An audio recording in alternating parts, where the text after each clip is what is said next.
Hi, this is Patrick. Welcome to some slides and a screencast of a Chef quick tutorial on Ubuntu Linux using Chef Solo. So, we are going to go through these topics. First, why use Chef? What is Chef? How to use Chef? With a screencast demonstrating some Chef features. And what if I do XYZ? Along the way, I'll purposely do some trial and error so you see what happens when I mess around a bit. I'll assume that you have a basic knowledge of Linux servers. If you don't, this tutorial might not be for you. And I've listened to you. I read the comments. So I'm making a shorter intro using some bigger terminal fonts. I'm going to leave the terminal windows open longer and apply a better window placement. Please tell me if you want some other improvements. Why use Chef? Chef is a really good server configuration management system. There. Why should we use a server configuration management system? Because it saves you time, money, errors, and seriously, without it, it's just a nightmare. So what is Chef? Chef is a system that allows you to configure your servers consistently. It's a layer on top of the Ruby language. It also designates a coupled Chef client and Chef server or a standalone Chef Solo. So here's an example. You want to have a file with certain rights, with a certain content. Each time Chef runs, it will update it. So here's the configuration example. See, you have the file with its mode, owner, user, and content. So each time Chef runs, it will correct the permissions if that's what it has to do or whatever. Here's the same thing in a slightly more complex example. So when the file changes, it will trigger another action. So see here I define a service called Apache 2. And as a default thing, it will start it in case it doesn't run. And see here you have the same file definition, except I added a notifies restart keyword, which basically means that if it updates the file, then it will restart the service. This will allow to restart the service when the file changes, and also it means that at each Chef run, the service will only start if something triggers that restart. You don't want to restart it all the time either. Chef versus Puppet. I started with Puppet a few years ago. At the time, Puppet was a lot more mature, had a significantly larger user base, and Puppet server was and still is a lot easier to set up. But since then, I was introduced to a working setup of Chef. Within minutes, I just loved it. And as time went by, I loved it more and more. All the problems, all the things that annoyed me so much about Puppet were gone with Chef. You can still get by with Puppet, but I didn't find any other way than a bunch of tedious tricks to do many advanced things. I'll give some examples another day.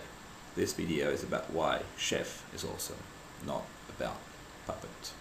Chef is not perfect, and here are a few things that are not cool about Chef. So Chef itself is really good. They mostly messed up the marketing. For example, the dogs are terrible. You need to fully understand Chef before they become usable. Their demos are terrible. They try to do everything at once. Chef server is too complex, and as a result, people are just overwhelmed. There are a few things in the product itself that are messed up, such as some parts of the syntax. You can copy-paste examples though. Don't worry, you'll be alright. Bottom line, Chef is awesome and quite easy when explained properly. Just look at how short this video is. How to use Chef. I'm going to give you an example with Chef Solo. We are going to use a vanilla Ubuntu Linux server with nothing at all on it to start.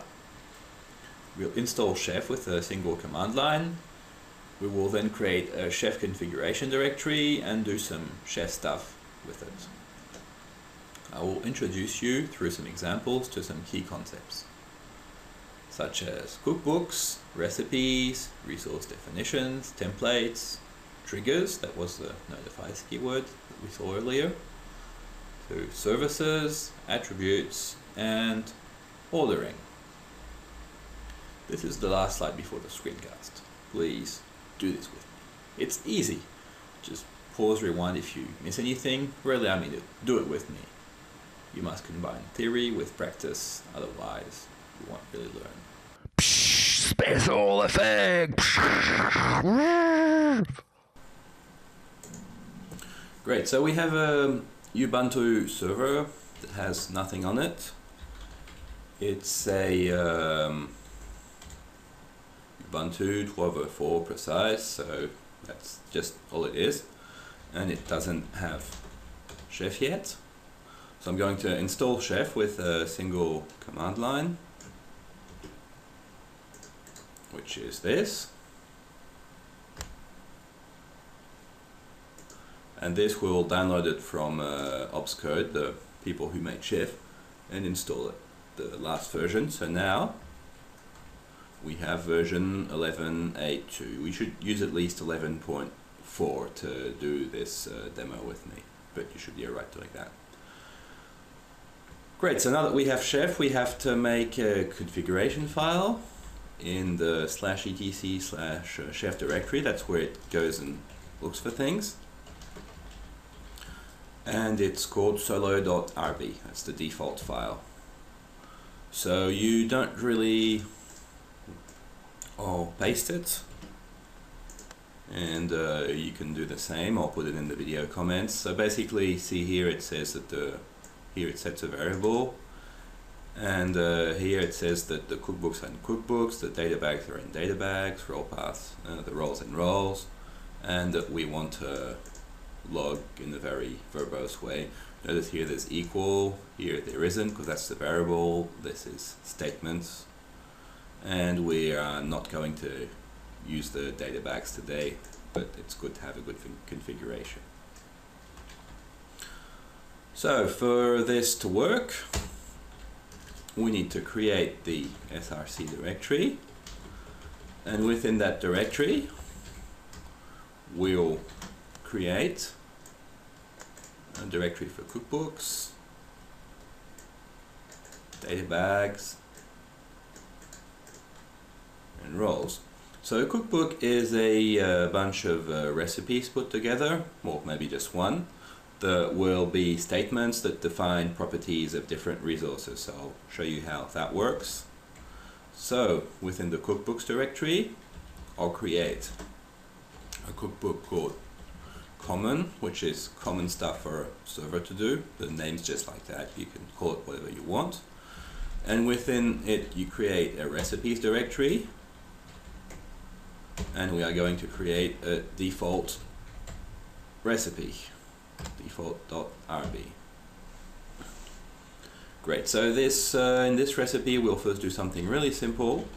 We'll just ensure that the root directory has the right user, group, and mode, which is supposedly restricted to 700. Okay, so this is just a definition. I'll save it. Bam. So now all I have to do, because Solo says all that stuff, is just give it a run, what we call a run list. So I type chef solo -o, that's run list, with the recipe called common. And it will take run the default recipe. Here we go, so it checked it was up to date.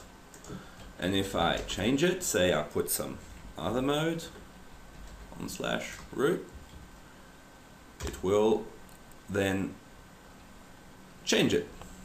And if it doesn't exist, it will create it, and so on and so forth. So that's for a basic thing. So let's say we want to now put a file somewhere. For example, a message of the day. That's a very nice thing to have. Right now we have the default Ubuntu one, which is well, not so bad actually, but let's make one that's personalized. So let's, within the common cookbook, you can create some cookbook some files. default. Just default as a context, we can talk about that another day. And let's call it motd. Welcome to my server. This server is mine. It's Ubuntu for demos. Whatever. Okay, so now if we want, so the file is called motd. So if we want to set it,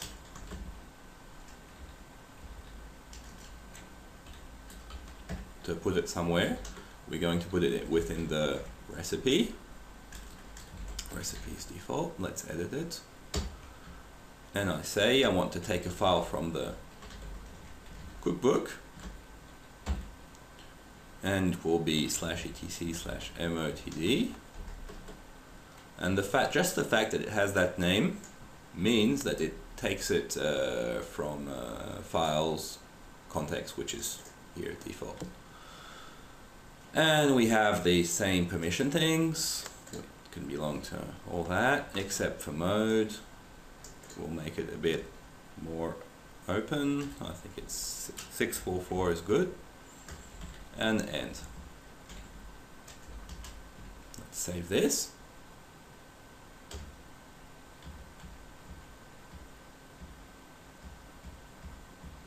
Here we go, I'll run my recipe.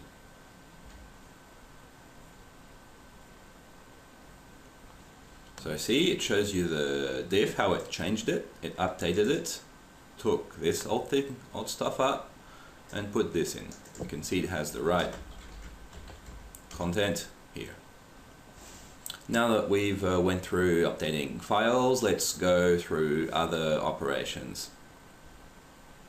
So for example, this is the default cookbook. We can also make a cookbook called, say, packages, and we're going to install and maybe take out some packages.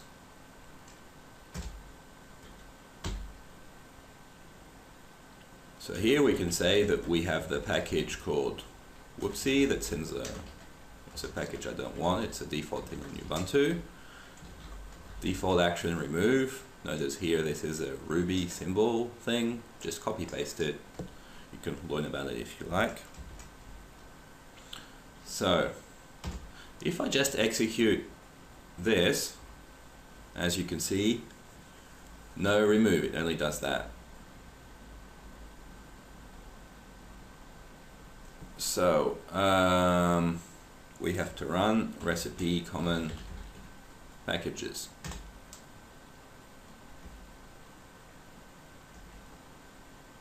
And this time it actually removes it. The remove. And but I might want to have separate files for different reasons, but still have them all ran, so I can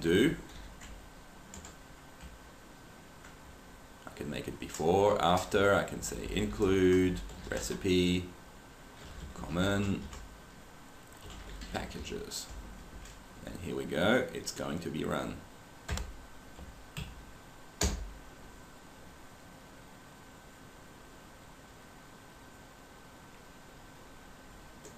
Whoop, sorry. If you run common, it did handle all of it. It took whoopsie out. Well, it checked it was out. It's already up to date. So if we want to take another package out, for example, we have these landscape packages, landscape client and common. We might want to delete them. So let's edit our package recipe. And say we don't want the landscape client either. Save it. Run it.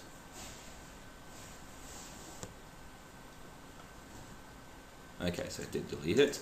So you might think, well, you know, that's kind of like repetitive, but we have the power of the Ruby language. So what we can actually do is have an array and put the landscape this list too, and we can do .each do, and we iterate. That means on each time it goes through, it's going to set this variable, which allows us to do package pkg do action remove and end, and it will do exactly the same thing. Well, not exactly, because there's a third package, but yeah, the same thing. 1, 2, and 3. And if we execute,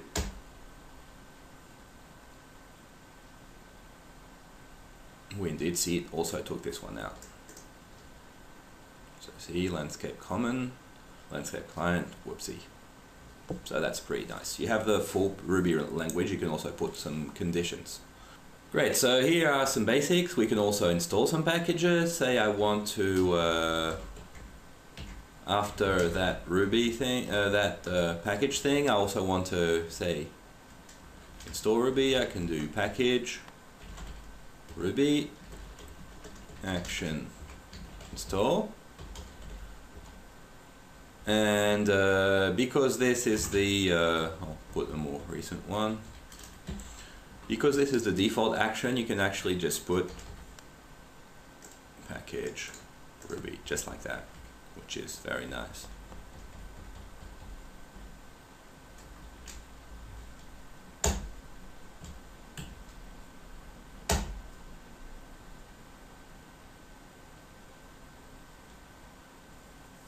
And it worked. So now we have Ruby. I can type ruby-v. Fantastic.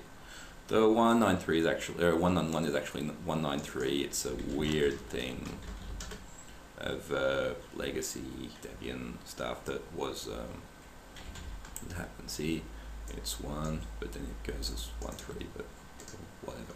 Okay, so now we can do some more stuff. We're going to use some attributes and some configuration for a service. So I'm going to create another cookbook, which is Apache,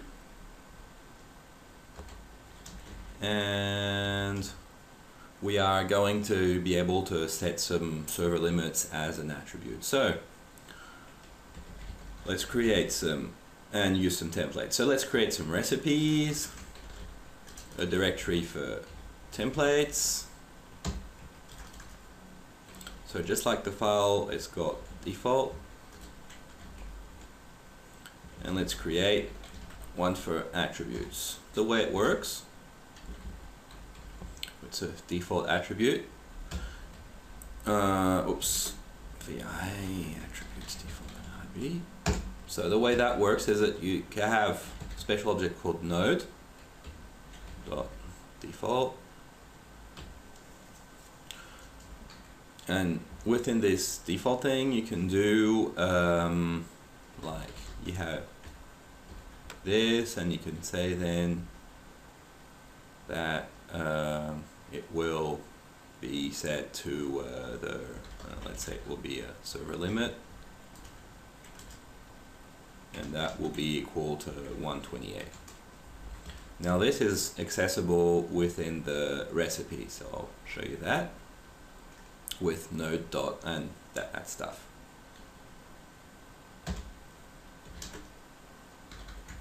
Recipes default.rb.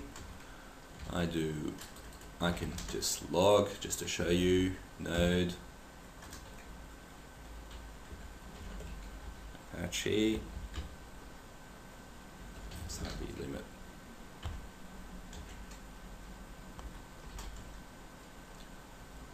So see, we have this that contains that, and recipes default contains that. So now I can do chef solo. My run list will be the recipe Apache.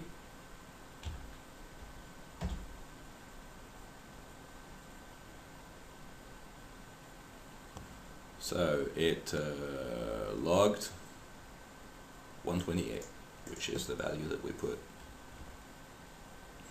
So we can actually use this let's do some more stuff. I'll install the package called Apache 2 npm prefork. Take that and take that logout. And I'm going to define a service called Apache 2. As a default action, just start it. So this means that it will start /etc in Apache 2 if it's not running. Let's run it.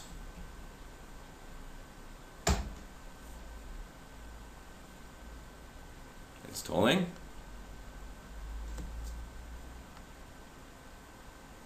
And it's installed, and it checked it was running, up to date, already running. If I do service Apache 2 stop, then I rerun, it's going to start for me. Okay, so now let's go on to a template. So I'm going to create a file which will be serverlimit.conf.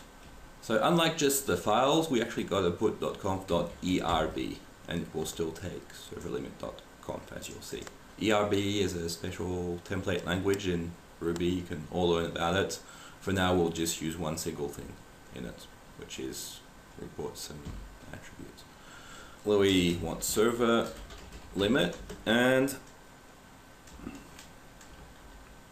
template, and here we can do node Apache, and it was srv limit. See, I prepared this. Woohoo! Notice this; it's perfectly equivalent to the PHP thing that's like that for PHP template languages. And max clients can be the same thing. Okay, so I'll save this template, and now to apply it within the recipes, I'll just put template in etc apache 2 conf.d server limit.conf, and this is a file, so we have the user mode, the group, all that. Here we go. And here we'll add a little special thing. We'll notify Apache 2 to restart if it changes. So see, service Apache 2 is this, and here's again a symbol, so just copy paste it. That's how you do a trigger. So now with this, it's going to create this file with the attributes and restart Apache, hopefully.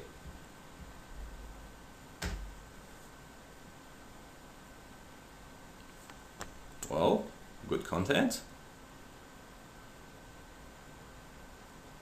And restart. So, and you can see that its content is what we wanted. So now let's go on to the last concept we wanted to see today, which is roles. So role is something that allows you to specify attributes and the run list, the -r thing, and that way we can define with a single recipe different types of server. Say for a big server we want 256 max client, whereas for a small one we want 64, just random numbers. So for this, we are going to create, well, we are going to go within the roles directory, and we are going to put web-small.rb, for example, and with it we'll put default attributes for this will be, we want for the Apache stuff,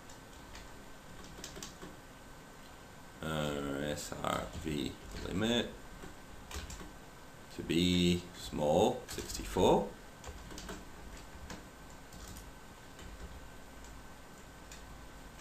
And our run list can be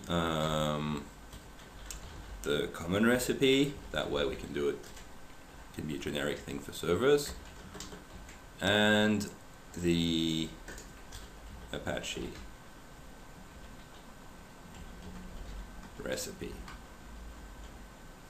So with this role, I will override the variable because what's defined in the role overrides the default things, and run these two recipes. So let's go.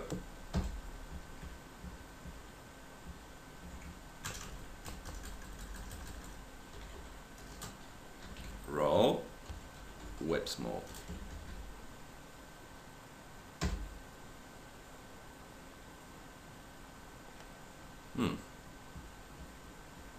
Yeah, sorry, I made a typo. So this is how the chef does shows the errors. See, it's error expanding the run list, syntax error, line 10, so I knew where to look right away.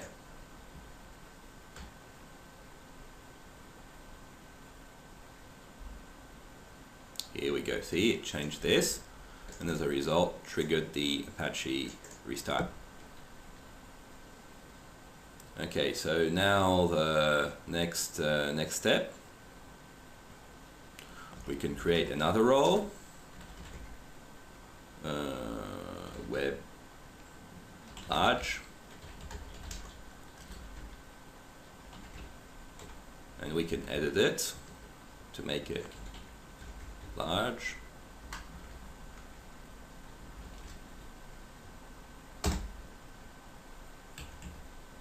And if we run